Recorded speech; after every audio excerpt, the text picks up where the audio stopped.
Meitei Macha Candidatesingi Exam Center, Churachandpurda Pisillakpada Angakpa Oire. National Testing Agency (NTN) Alauba Common University Entrance Test (CUET) UG 2026 asi chaliba me tha asigi taraga mathoi dagi hauraga kunthraga mathoi phawba pangthokadaure adubu yamna ngaklibadi hairiba entrance test undergraduate ki center asi Churachandpurda Pisillakpadagi Angakpa Oire.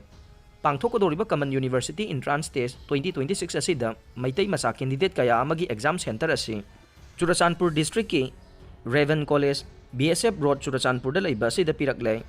Loina na mari lainaba emit card na chingbasu mahiroisingi makhuta yawraklay.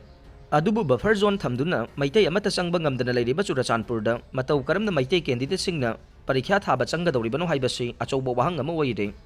Pausi asina Common University Entrance Test asida saruk yagadoriba Meitei candidate khara unaduna wari saba matamdadi Manipurgi Chief Minister amadi MLA phawbana ngasi phawba Churachandpurda changba ngamdana leiraga aikhoina matau karamna Churachandpurda changduna parikha thagadoribano haibasu yamna langtaknaba amaga loinana phongdorokhi.